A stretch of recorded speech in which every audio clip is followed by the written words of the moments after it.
The year is 1975. For the Foreman family, life was moving along perfectly.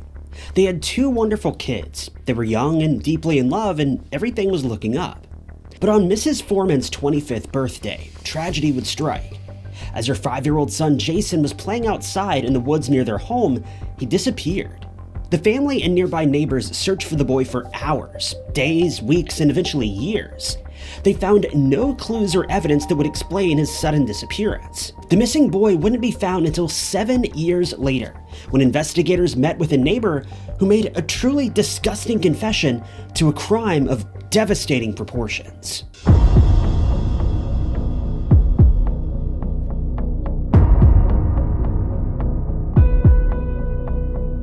The Foreman family had been living in South Kingstown, Rhode Island for a number of years. One of the great things about South Kingstown, and one of the things that keeps people coming back, is the beautiful beaches. The town is home to more than 10 miles of undisturbed beaches, as well as several large parks and recreation areas for small families like the Foremans. If this weren't enough, crime also isn't a particularly big deal in South Kingstown, and it never really has been. Sure, there are a few areas where things can get a bit shady, but that's true for just about every city in America. Overall, South Kingstown is just a wonderful place to be, a city rich in history and filled with things to keep young minds occupied while parents go on about their daily lives. For the Foreman family, it doesn't appear like they could have been any happier in their own little slice of heaven. The family lived in the Peacedale area on High Street. A quick look on Google Maps Street View shows that this street is still to this day just stunning. The Foremans lived on top of a hill right next to the local fire station. And from what I can tell, their home used to back up to a patch of dense woods, but it appears as though most of these wooded areas have since been cut down to make way for new housing, but I can't tell that for certain as we don't know what their specific address was. The family consisted of Joyce Foreman, John Foreman, and their 3 kids, Raven, Jason, and Jason's older brother, whose name I wasn't able to determine. The family members all got along well with one another, and there were several other kids who lived in the nearby local area, making it the perfect place to raise a growing family. Jason and his older brother would often hang out with some of these other kids, and this was the case on May 18th of 1975. May 18th was Joyce's 25th birthday. She'd been hanging out at home that day, with Jason and his brother heading out to play for the afternoon. Joyce says that she could hear the kids playing behind the home in the woods all throughout the afternoon, and she last remembers hearing the boys laughing and playing sometime around 3:30 p.m. But soon after that, things got quiet. Joyce didn't think anything of this at the time, but when Jason's brother returned home later that afternoon, Jason was nowhere to be found. His mother went out back to try to round him up, but he was gone. The family all worked together to try to find Jason and bring him home, but it was as though he vanished into thin air. His mother knew he couldn't have gotten very far, and all of the neighbors in the area soon joined in to help search for him, but still, there was no sign of him. We don't know where Jason's older brother may have been during the time that Jason disappeared, but it seems safe to assume that he likely just wandered off with the other children to play elsewhere. Jason's brother hadn't seen him since earlier that afternoon, and with no signs of him by nightfall, the family decided it was time to call in the help of the police. We don't know too much about the search efforts that were conducted for Jason officially, at least not the ones that involve the police. We know that officers took witness statements and searched for Jason far and wide, but most of the specifics of this search have been lost to time, or they were never publicly mentioned in the first place. When searching newspapers from that time period, I wasn't able to find a single mention of Jason until 1982. And that's when things began to take a pretty disturbing turn. By this point, the Foremans had been tirelessly searching for their missing son for more than 7 years. But in all this time, not a single shred of evidence was ever found by investigators. But all of that changed on April 15th. The Foremans had several neighbors who lived in close proximity to them. Their houses were all very close to one another, as is the case in many suburban neighborhoods. This meant that whatever happened at your neighbor's house, you probably knew about it. This was true when news began to spread about a disturbance involving a 14-year-old paperboy named Dale Sherman. Dale had been delivering papers one day when Michael Woodmansee noticed the boy and asked him to come inside for a bit. Michael lived directly across the street from the Foremans, but at the time it doesn't appear as though anyone witnessed Michael talking with the teen. Before their conversation was over, Michael had lured the boy into his home with the promise of giving him alcohol. Dale spoke with the New York Times in March of 2011 and recalled the day that he'd been at Michael's home, saying that Michael made good on his promise to give him alcohol, but that wasn't all he gave him. Dale recalls that soon after drinking the alcohol, he began to get incredibly tired, so much so that he could barely keep his eyes open. While all of this was going on, Michael suddenly stood up and grabbed a nearby bandana, wrapping it around Dale's neck and attempting to take his life. Somehow, in the chaos of all this, Dale managed to fight Michael off and escape his grasp. Dale hightailed it out of there and immediately ran home to tell his father. His father didn't take this report lightly, and rather than call the police, he approached Michael one-on-one. Dale's father walked over to Michael's home, knocked on the door, then promptly punched him in the face. As Dale's father was heading back home, he saw the police at a nearby residence, and he flagged them down and reported what had happened to his son. Police spoke with the two briefly, then asked that everyone come down to the police station so that they could take an official statement and try to get to the bottom of things. And this is where the case took another, much darker turn. When police were speaking with Michael, they began to suspect that he may have had a few more secrets than he was leading them to believe. Unfortunately, we don't know exactly what happened when they questioned him about his assault against Dale. But that's because they began to suspect that Michael may have been holding on to a secret much more disturbing than the one they'd actually been interrogating him about. During their conversations with Michael, at least one of the officers began to wonder if Michael may have had some information about Jason Foreman, the boy who at this point had vanished more than 7 years ago.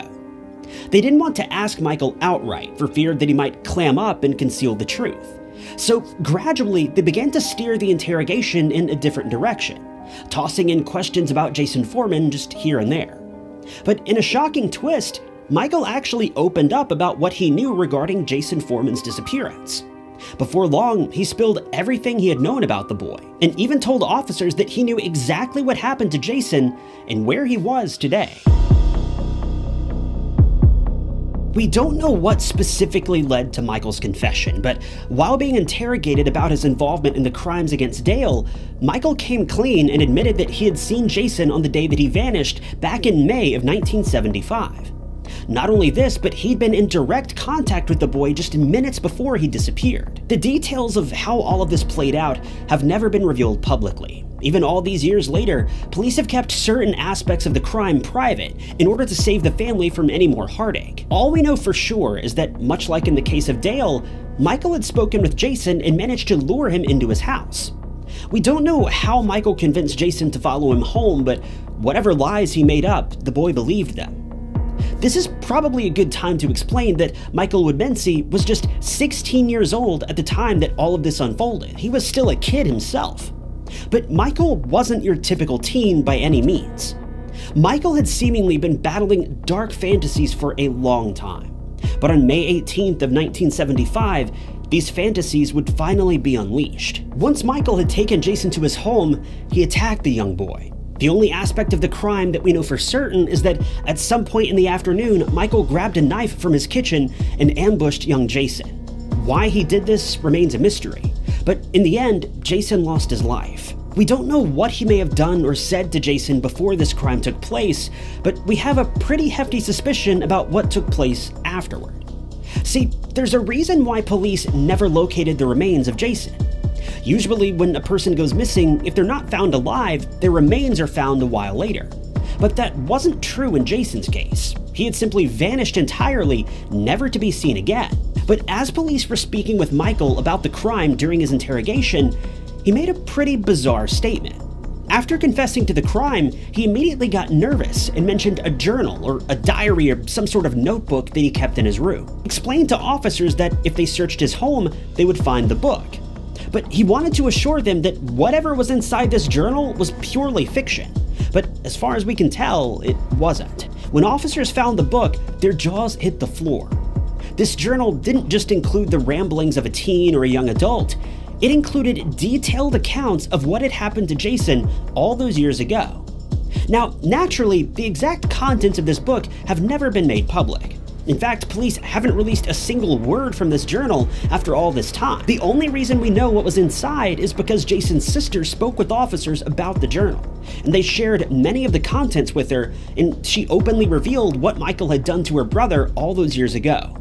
And I promise it's nothing you would have ever expected.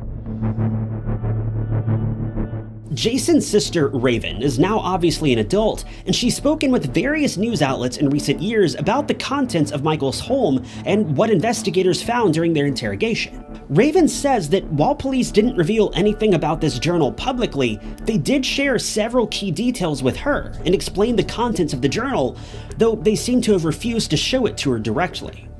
Raven spoke about the contents of the journal and explained that the journal didn't just contain a detailed account of what happened to her brother, but it had become, well, a recipe book of sorts. She says that the journal described in detail what Michael had done to Jason after claiming his life. And to keep it simple and very clear, Michael ate Jason. His motive for doing this has never been clear, but after Jason had been dealt with accordingly, Michael couldn't just ditch Jason's bones in a landfill or toss them in a creek somewhere. No, that would be too weird and twisted. So what better way to hide a body from the police than to clean each of the bones and then encase them in shellac and display them on your dresser? Now, you've probably heard the phrase, "the truth is stranger than fiction." Well, that's certainly true here. While Michael insisted that the contents of this journal were fiction, Raven says that the police have an overwhelming amount of evidence that proves that the accounts written inside this journal were entirely real. Now, some reports claim that Jason's bones were displayed on Michael's dresser as if they were trophies, though other reports claim that the bones had been shellacked and kept inside of a box. I don't know which of these reports is more accurate, but needless to say, investigators had all the evidence they needed to secure a conviction. But this is where the case takes yet another turn, and again, it's not a good one. See, when investigators were pursuing the case, they were running all of the details by the Foreman family. While officers wanted to secure a conviction of first-degree murder, they were concerned about the impact that the trial would have on the Foreman family. Needless to say, the Foreman family had already been to hell and back, and to make them sit through a trial and hear each of the gruesome details of their son's final moments may have just pushed them over the edge.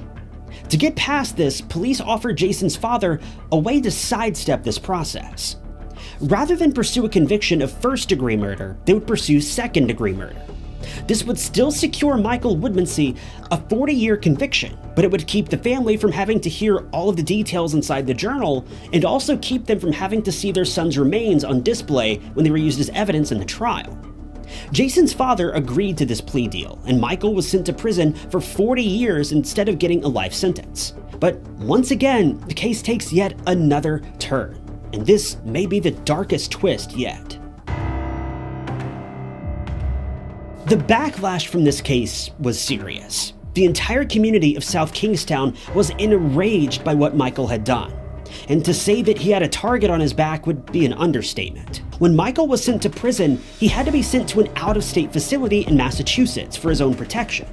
But considering he was prosecuted under Rhode Island law, that meant that all of Rhode Island's rules and regulations regarding prisoners were still applicable in Michael's case.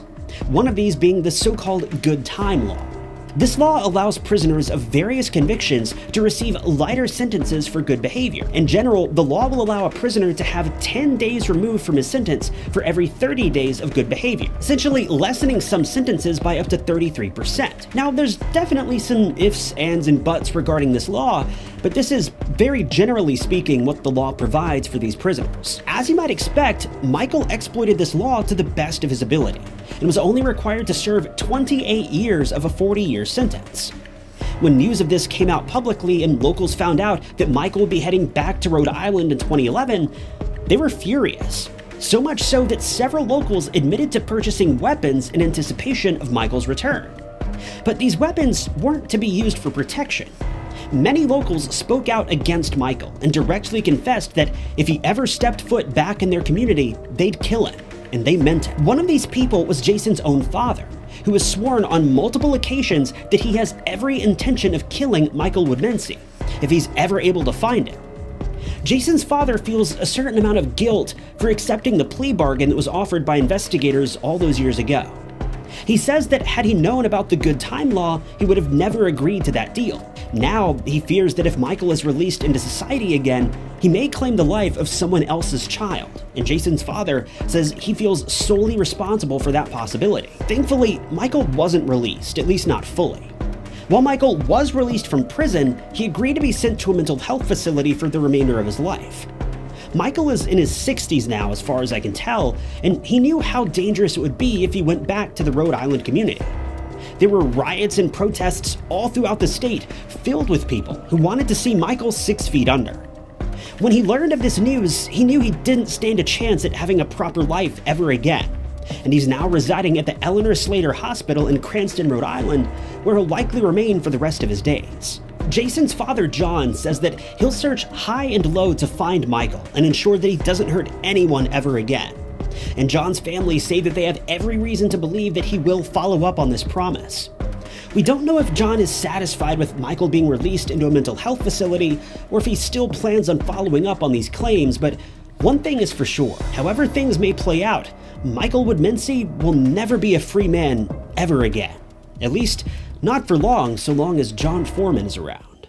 Thank you guys for tuning in to another episode of True Crime Stories. If you want to see more true crime documentaries like this, be sure to hit the like button and subscribe.